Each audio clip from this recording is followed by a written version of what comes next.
It's football's biggest kept secret. It's a cycle of toxic masculinity. Saying that so-called traditional masculinity not only is harmful, but could also lead to homophobia and sexual harassment. In a world of constant change and evolving ideologies, there emerges a voice that resonates across time, speaking to the challenges faced by men in the modern era. As societal norms shift and conversations about masculinity evolve, one name remains at the forefront: Jordan Peterson. I see a backlash against masculinity and a sense that there's something toxic about masculinity. But what is this idea of being over? Why is society overly feminized? Well, I didn't ever say that society was overly feminized. So if we're going to discuss my views, we should use my actual words.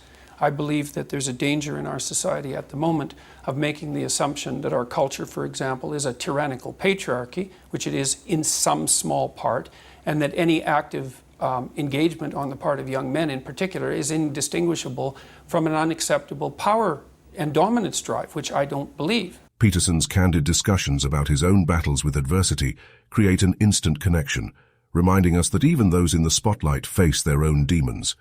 How are you doing? How are you doing? Brilliantly and terribly. You know, when you listen to a profound piece of music, one that sort of spans the whole emotional experience, it's not happy.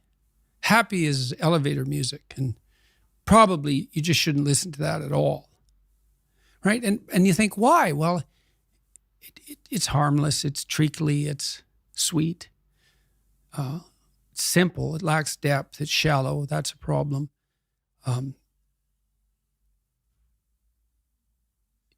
It doesn't have that deep sense of awe and horror, I would say, that is characteristic of the best of all music. You know, you listen to some simple music, so-called. Hank Williams is a good example. You know, the blues cowboy from the 50s who died of alcoholism when he was 27 and whose voice sounds like an 80-year-old man. Simple melody, you know, but there's nothing simple in the song and in the voice. It's deep, you know, it's like the blues. It's like black blues in the States from the 20s, and this was certainly influenced by that tradition. There's this admission of a deep suffering at the same time as you get the beautiful transcendence of the music.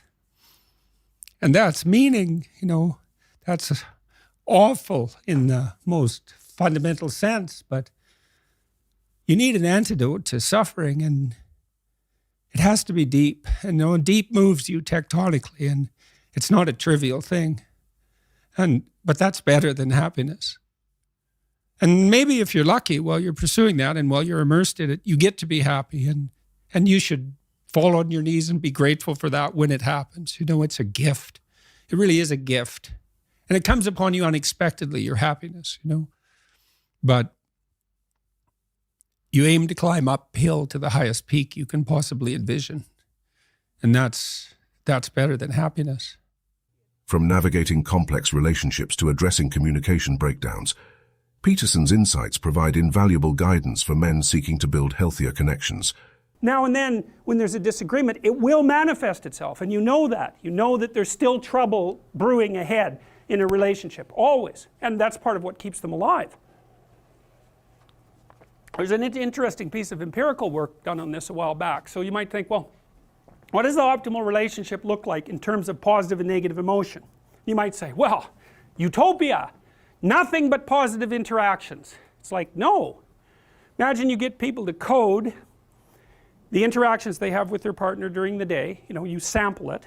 You say, was that interaction positive or negative? And then what you're trying to do is predict the longevity of the relationship. Okay, so here's the data. If it falls under 5 positive interactions to 1 negative interaction, the relationship doesn't continue. Fair enough, too much negative. That's easy to understand. If it exceeds 11 positive to 1 negative, the relationship doesn't last. Why? No challenge. Right? What do you want from your partner? Bliss? No. No, you don't. You want periods of peace punctuated by a good fight. And that because that means you respect them, it means you have something to offer each other, and it means that you're both growing. And so you don't want the fight to be too dramatic because, well, then you retreat, you can't settle it. But the person that you can completely map and who only does positive things for you, it's like A, you don't know that person. B, they're not communicating with you, nor you with them. Maybe they're just subordinating themselves to you or you to them. And you're not growing. You want someone who can, a real relationship is a wrestling match. It's a grappling phenomena that you both emerge transformed from. And that's what people want. They don't want a pushover. Not unless there's something wrong with them. You know, a narcissistic person who never wants to be challenged will want a partner who does nothing but deliver exactly what they're told to deliver, but they will mistreat them beyond belief, and perhaps deservedly so. In a world that often seems fragmented, Peterson's emphasis on finding purpose offers a roadmap for men searching for direction and fulfillment.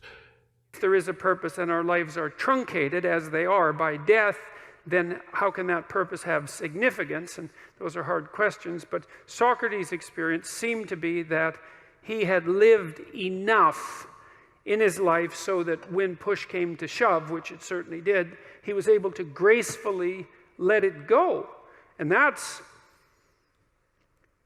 you know, he attested to that with his death. And that's fairly convincing, you know, I mean, that's a fairly convincing argument.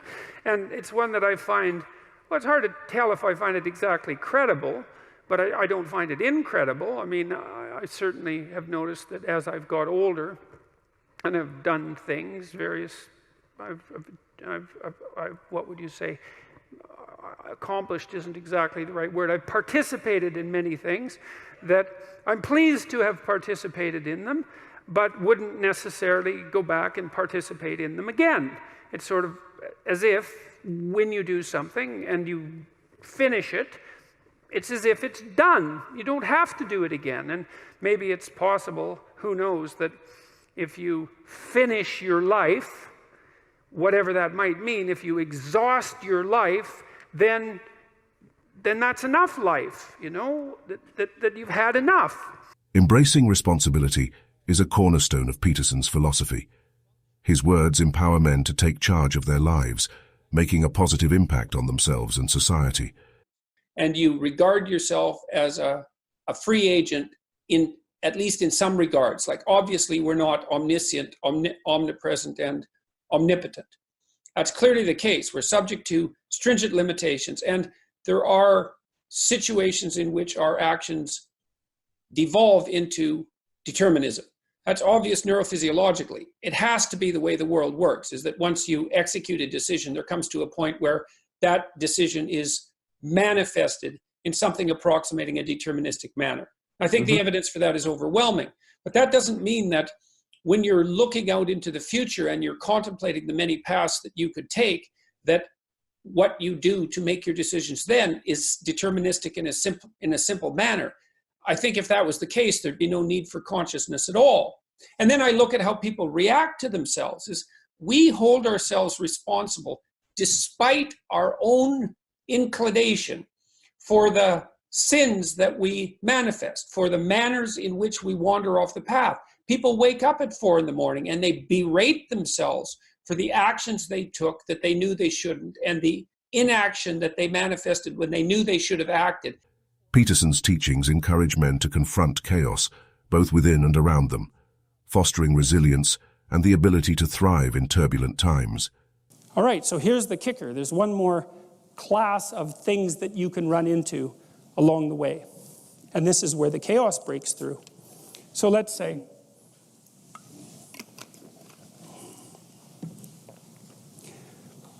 you're moving from point A to point B, and something that you don't expect occurs, and it gets in the way. So let's say that you're living with someone, and maybe you kind of like them. You're not married, so you don't like them that much, because otherwise you'd ask them to marry you. But anyways, and so a quarter of you is looking for something better, and 3/4 of you is half satisfied, something like that.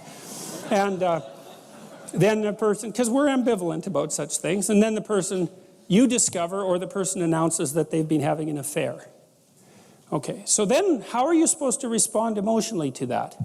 Well, the part of you that wasn't all that committed to the relationship is kind of exhilarated by that. And then the 3/4 of you that's half satisfied is hurt, and you're going to exploit that part for sure in the ensuing discussions and not mention the, oh, that's kind of exciting that you've, betrayed me that way. Peterson's advocacy for mental health resonates deeply, urging men to prioritize their well-being and seek help when needed, challenging the stigma that often surrounds mental health. While society grapples with division, Peterson's call for unity through diverse perspectives provides a refreshing approach that encourages constructive dialogue. Some of it is for this reason. I've seen deep into the misery of very many people, thousands of people. And so that's, I had someone phone me last night,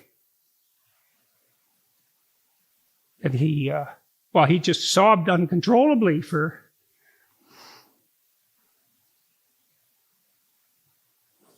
for 5 minutes or so. I didn't know who he was, and his grandmother had died of cancer, and his mother had died, and his fiancée had left him, and he had been suicidal, and that wasn't all that had happened to him. And he thanked me for the videos, and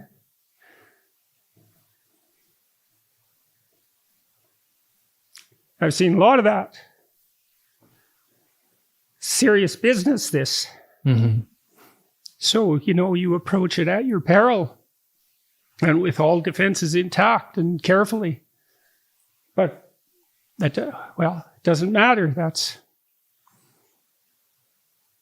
Life's a serious business. As we journey through the complexities of the 21st century, Jordan Peterson's wisdom continues to guide men towards self-improvement, resilience, and a deeper understanding of their place in the world. So why does Jordan Peterson matter to men in 2023?